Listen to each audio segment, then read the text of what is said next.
Happy Thursday, everyone. Sorry, I am 11 minutes late with this.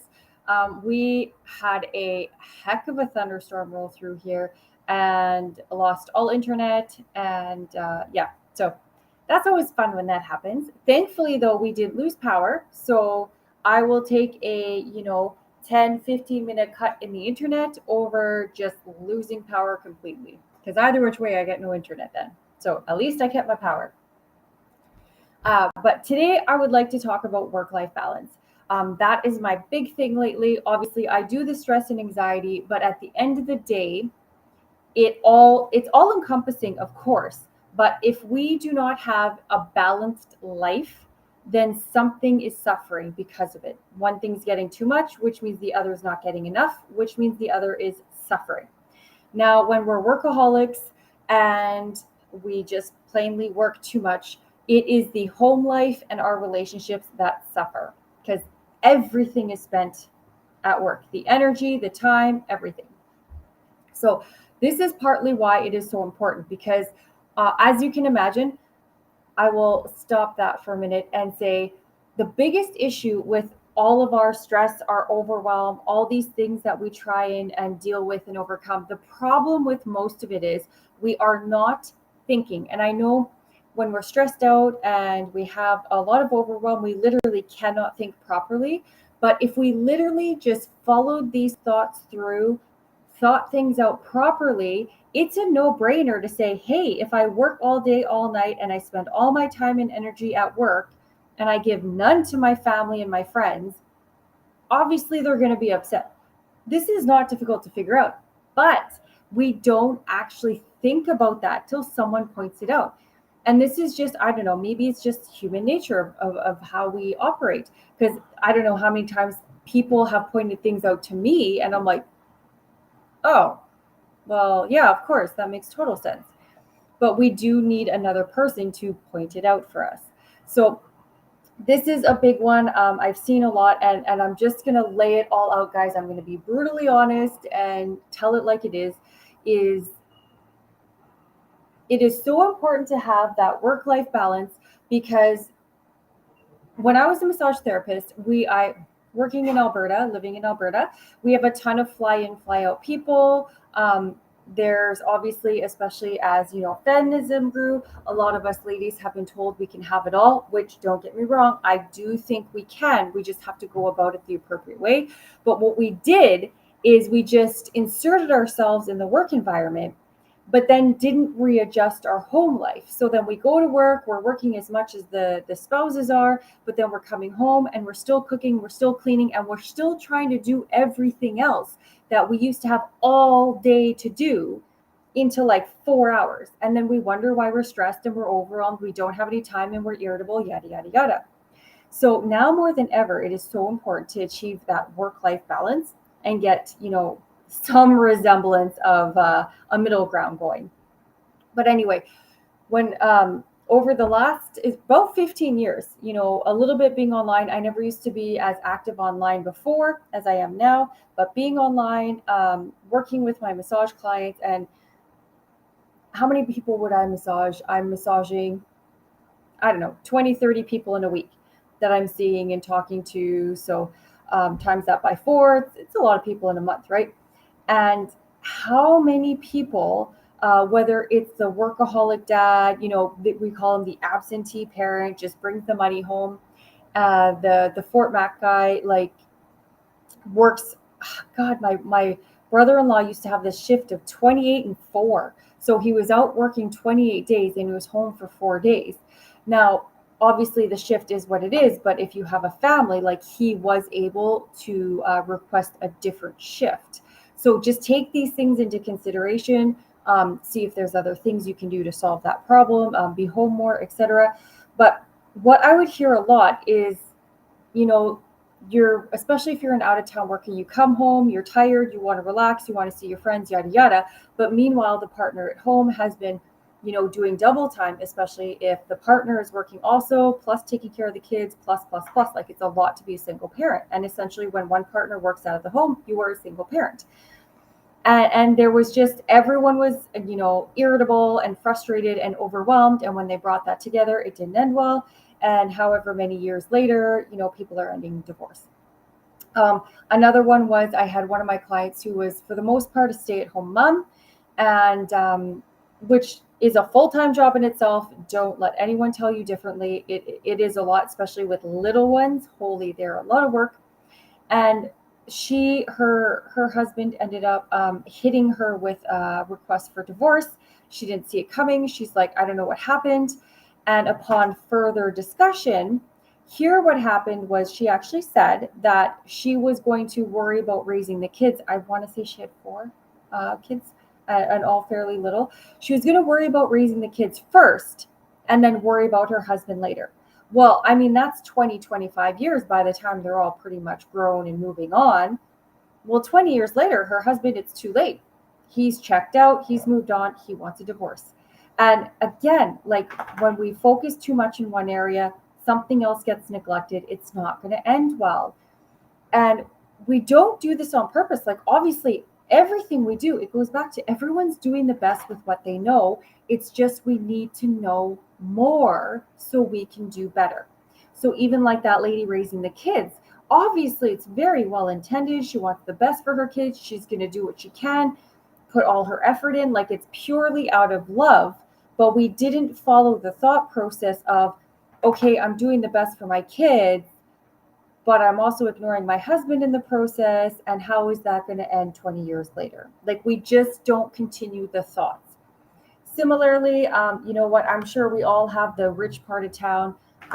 Wherever we live, everywhere's got some rich place. And so growing up in high school, I know I had a lot of rich friends, and their parents were never there. They'd come home, they'd buy them cars, they'd give them gifts.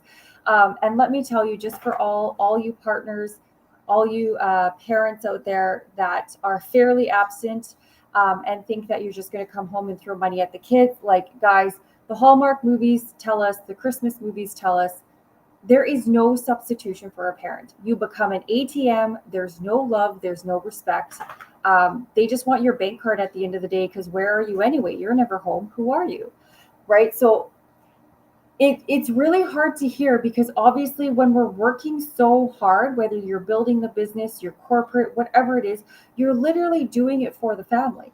You're doing it to better their lives. You're doing it to give a better lifestyle. Like, these are all very well intentioned efforts. You think, like, to buy my first car, so I bought it maybe later in life, or whatever, you're growing up, and you think, I don't want that for my kids. I'm going to make all this money. I'm going to be able to buy them a car. I'm going to be able to help them with rent.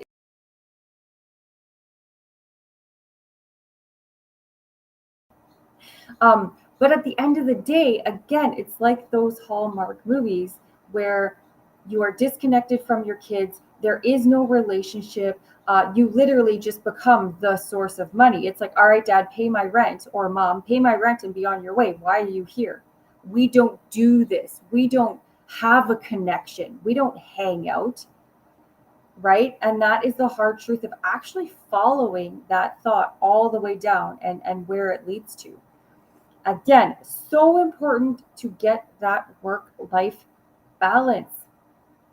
I mean, again, guys, almost every Christmas movie shows us, you have to be there, you have to be present. Money isn't everything. You need to be in person, right? So it's just so important. Over the last 15 years, how many people, how many clients I've had, and divorce after divorce after divorce. And it's all the same story. So again, guys, we need to have, if we nurture those relationships, if we put even half the energy into the relationships, into the family, yada yada, a completely different story. So this is why, again, so important. And you know what? Nothing actually hurts from sitting down, especially, let's say you've noticed the strain in a relationship. You've noticed, like, okay, yeah, I come home and my kids don't even care that I'm home. They just want to know what I've brought them. Maybe that's kind of the MO you've been doing over the last couple years or whatever. To sit down and be like, hey guys, I want to make a change. I see where this is going. We've all seen that movie. I do not want to be that parent. I do not want to be the ATM. What do we need to do? And especially for kids, they're going to, mind twist you around, and they're going to probably play a few games in the beginning till you prove to them you're going to be there. But especially your partner, sit down and have a conversation. Okay, I want to fix this. I want to, I want us to be better and be back to, what we were, whatever it might be. How do we do this? Help me out. What do you need? What do the kids need? Friends, especially if you're that person. I know I used to have those friends where you just stop inviting them because they never show up. And then you're not really friends. And they're like, oh, you had a party, you didn't invite me? Well, yeah, because you're literally never here. I invited you to the last 20 things and you never came. Even when you said you would, you didn't. Like, friendship ruined, right? So even if you have to reach out to friends and be like, listen, I've had a bad track record. Our friendship's important. What can I do? They'll tell you. I mean, they might slam the door in your face and maybe it's too late, but then at least you have that knowledge and you can move on to someone who wants to repair the relationship, right? So these are just really important little foods for thought, because again, our intentions are always so well. Maybe you're trying to grow the business. Again, we've seen a ton of those movies. You're going to grow the business to have something to pass on to your kids. You're growing to have a legacy for your family. There's always a good intention behind these things. But again, without that balance, it just doesn't end well. Similarly, that's why we eat a balanced diet. That's why we have balanced exercise. Too much of anything is bad. I had this friend from college, Lord Lover, Stefania. God, she's great. And she was not a person who knew moderation very well. So at Christmas time, those little mandarin oranges you get in the boxes, and she ate like a whole box of them. And even though, yeah, oranges are super healthy, there's lots of vitamin C, too much of anything is bad. It ended very badly for her. She did not leave her room for like the rest of the night. And by that, like, she had the bathroom attached to her room. So like she was out for the rest of the night. So back to the work-life balance of and understanding too much of anything. Like, we always need to have balance. So if you are this person, you're in this pickle right now and you're just like, crap, I am like, my kids already run to my suitcase to see what I brought them. They don't even hug me anymore. All right, how are you going to fix it? Figure it out. Again, maybe ask your partner, what can I do? What can we do? And you need to set some boundaries. You need to readjust. Now, maybe this is, you know what? I'm going to say the easiest place to start is with quality time. I have a video. I actually have a couple of them, guys, on focused attention. And that is essentially the quality over quantity. So when you go to spend time with your family, your kids, your partner, your friends, whoever it is that needs that nurturing, there's no phone, there's no work, there's no nothing. Like, there is, I don't even have a phone near me right now. There is nothing worse than being in the middle of a conversation and someone just picking and looking at their phone. Like, you feel disconnected. That cuts the tie right there. You feel put out. You know that phone and whatever they're looking at on that phone is more important than you are. What a horrible, horrible way to make someone feel. You are not as important as this stupid little device. Like, terrible. So first and foremost, start with the quality. Go in, the phone is in another room. There's no checking email. There's no give me a sec. It is like horse blinders. I use this a lot. I say it with everything. Horse blinders. If you are spending time with the family or your partner, they get your 100% focused attention. This quality over quantity is the best way to start, because like a half an hour of quality time is going to be way better than 2 hours of distracted, disconnected. Because again, why are you even in the same room? You can go be on your phone anywhere. Like, why are you here? How many people have heard that? Why are you even here? Because you're not present. Your physical body might be there, but you're off checking email. You're off thinking about your next report. You're off thinking about your project. Maybe you're still brainstorming something else. No. Focused attention. Talk to this person. Interact with this person. Be present mentally. So important. But even better, like I have, actually, you know what? I'll drop the link in the description of this video because I do have a daily work-life balance checklist to make sure you're kind of checking basic boxes that you want every single day to achieve that balance, to make sure you're taking care of you. You know, you can put family in the schedule, whatever it is, but some basic things to elevate your mood and keep you thinking, at least thinking about being in check. We've got to start somewhere, right? So the other thing, especially, I mean, if you have one of those flyaway jobs, when you're home, just focus on being present, focus on that quality attention. If you're, office Bob who just, you're on your phone in the evening, you're spending too much time working at home, you need to leave work at work. You need to set up those boundaries. You need to have hard lines. You need to really, it's tough, but you really need to look at yourself in the mirror and ask, do I want this to continue or do I want to make a change? Do I want things to be better?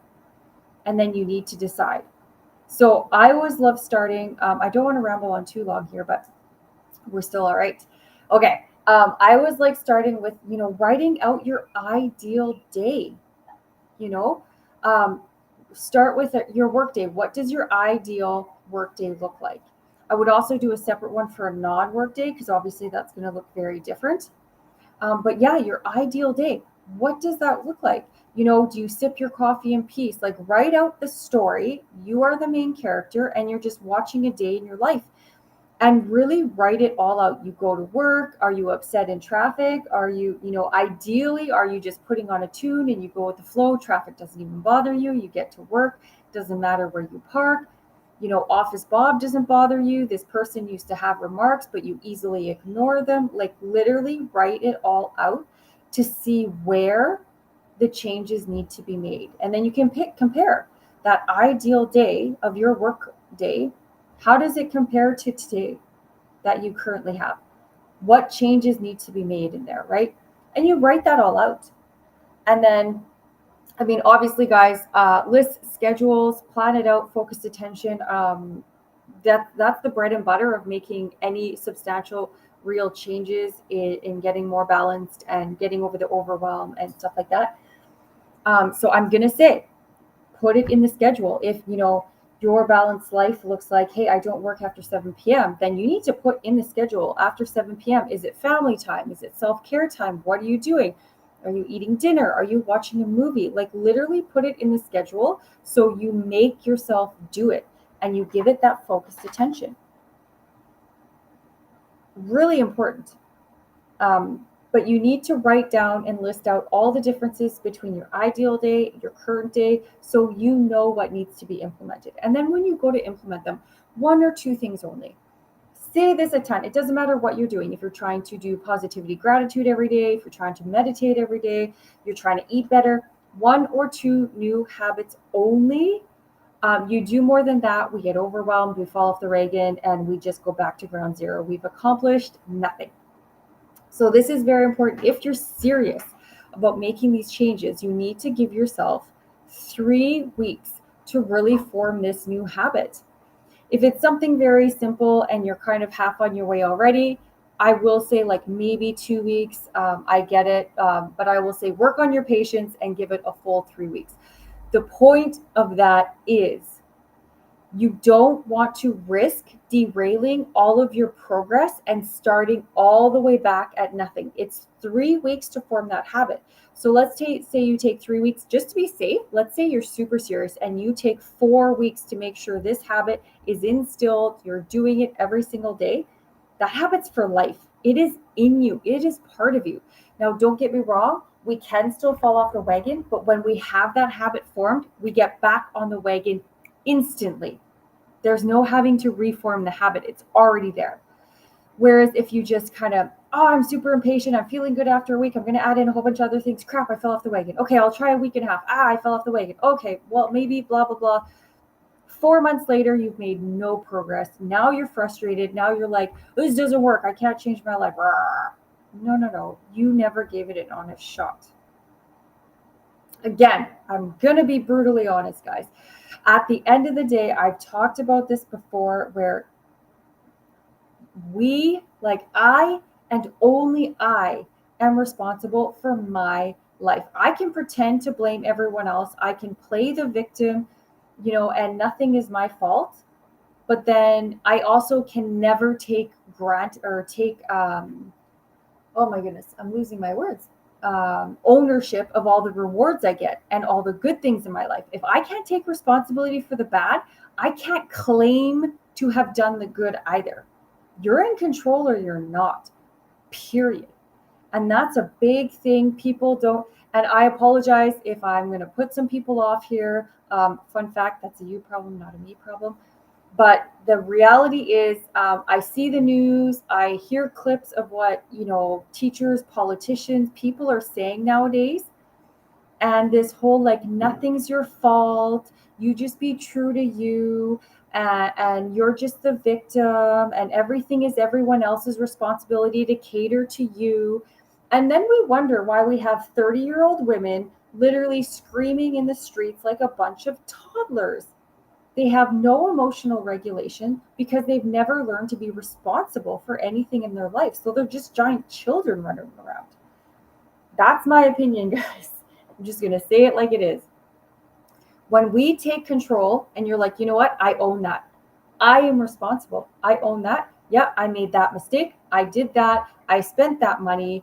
Nobody made me. Nobody held a gun to my head, or nobody took my hand and forced me to buy this. I did that. That's okay. There's nothing wrong with owning a mistake because we're going to learn from it. But then you can also say, I made that money. I grew this business. I accomplished that. All me, because I am responsible for me. Right? Like, I hope this makes sense. It's that we've heard it a ton. Again, all the gurus, Tony Robbins, Bob Proctor. I know there's a ton of others out there and I don't remember their names. They all say the same thing. Only you are responsible for you. This is a hard truth. So you're either going to decide, I'm in control, I'm going to take responsibility, I'm going to make these changes, and I'm going to make my life better. Or you can stay what you're doing and wait for everyone else around you to change.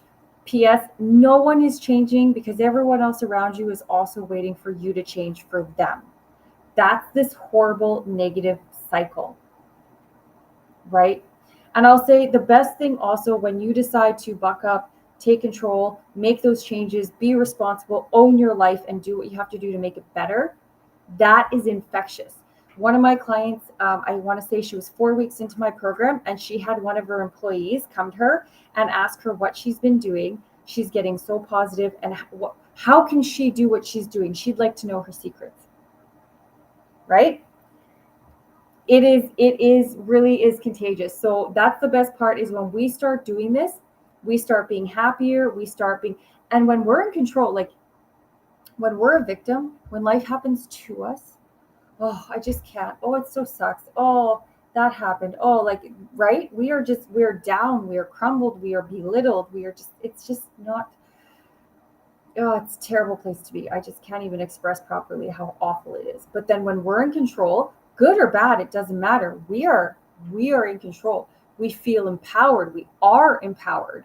We feel good about ourselves. And then when people, they see that, they want to have that also. Who doesn't want to be happy? Who doesn't walk around with their shoulders high, being like, yeah, life is awesome. I take the good and the bad, and every day I make lemonade, because that's just me. That's what I do. You're going to be like, oh, yeah, I wish I could do that too.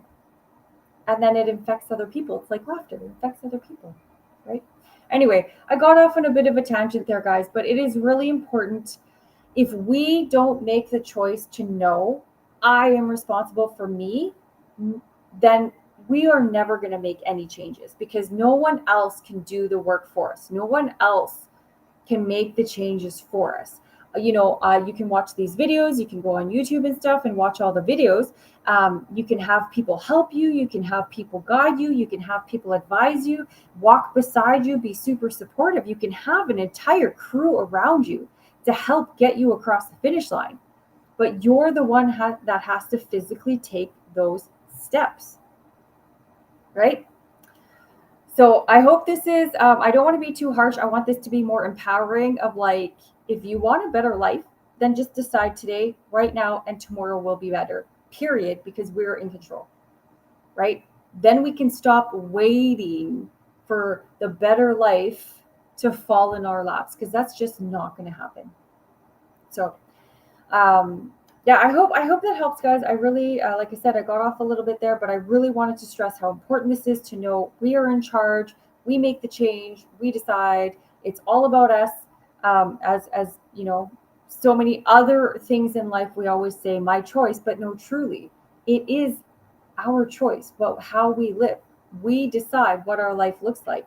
We are not going to be, sitting on the sidelines waiting for the good things to happen. We're going to go out and make them happen. Yeah, it's pretty awesome. Once everyone's on this train, it's a freaking awesome train to be on, and it is, again, super empowering. And yeah, anyway, I will stop rambling. So work-life balance, start making those little changes, 1 or 2 habits only, implement them, get that schedule. It's so difficult to follow and have any structure in life without a proper schedule. Um, yeah, that's another. I will throw out there, because I got a lot of things here where I'm like, oh, do this, do that, do that. If you guys are interested, if this is resonating with you and you're like, okay, I really want to do this, but I just don't know where to start, I am actually in the middle of creating. It should be ready really soon.